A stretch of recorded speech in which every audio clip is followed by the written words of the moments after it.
So ayun mga idol, natatandaan nyo ba yung ating KLX 150L na nabili ko nakaraan sa murang halaga? So ayun mga idol, kung napapansin nyo, hindi nyo na nakikita na dala ko yun dahil sold na yun siya mga idol. Pero hindi natin siya naibinta. Swap. Na-swap natin siya mga idol. Kumbaga tayo yung hinamon na mag-swap.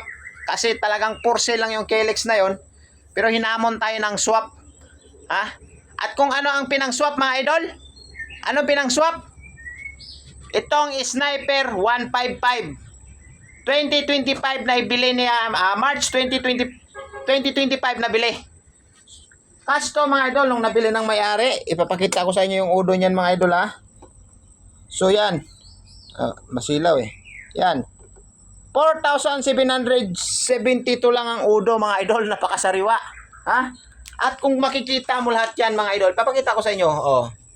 Napaka brand new pa mga idol. Sariwa pa yung mga bolt, mga kaha. Talagang, siya na rin nagparimsit niyan mga idol. Kompleto, registered. Saan ka pa? Swap sa KLX natin mga idol. Hindi ko siya tinanggihan dahil sniper eh. Di ba? 155. Sino ba namang tatanggi? Naka-KLX ka lang na old, di ba? So, maraming issue. Carburetor, pudpud mga gulong. Pero gusto niya mga idol ng KLX kaya nakipag-swap siya. So, pumayag ako, sino ba namang tatangke, di ba? Ayaw niya na sanang magpa-add. Ako lang ang pumilit para may pambili siya ng gulong. So, nag-add ako mga idol. Para lang mayroon siya pambili ng gulong, pang pa-repair ng carburetor. Sinwap niya. Talagang buwang loob niya kasi siya ang dumayo dito sa akin mismo mga idol. Nagbiyahe pa siya ng alas 4 ng madaling araw. Ma-swap niya lang yung isang Sniper 155 sa KLX 150. Although, dihado talaga sana kung brand new yung KLX kasi ang market ng KLX is mas mahal talaga sa Sniper.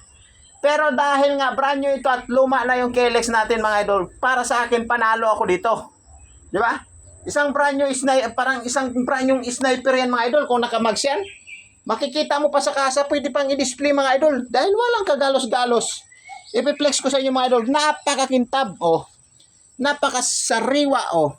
Tingnan nyo mga idol kung gaano kakwan. Walang galos. Di ba? Lot stock pa. Maliban sa rimset. Sino ba namang aayaw? Oh, legit yan mga idol. Talagang ako yung dinayo niya dito sa lugar ko para lang ma-swap yung kanyang sniper na ito sa ating KLX. So, nag-add na lang tayo mga idol para kahit paano hindi naman siya lugi dahil siya pa yung dumayo sa atin, tapos hindi man lang tayo mag-add sa kanya, di ba? Napakawawa naman mga idol. Binili niya ito ng cash nung March 9, nabili. Cash talaga pagkabili niya.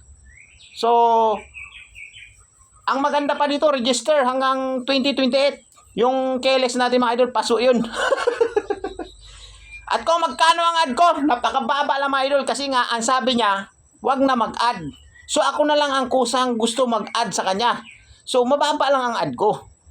Para lang mayroon, di ba? Makabili man lang ng gulong unahan ulian. Yun lang siguro.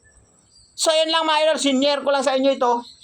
Kaya ako nagkaroon ng sniper. Wala sa plano ko magkaroon ng sniper dahil hindi ko naman pangarap ang sniper 155. Ha? Bininta ko nga yung rider ko. Kung matatandaan nyo, yung rider 155 ko. Sold na yun. Bininta ko yun. Kasi ayaw ko yun. Kasi gusto ko rose. Ay, problema dumating to eh. So, anong gagawin natin? Susulitin muna natin. Tapos, ibibinta na rin natin. So, ayan mga idol. Sniper 155 share ko lang sa inyo. Baka kursunada nyo kung magkasundo tayo sa price dahil baba ang udo. I-PM nyo lang ako.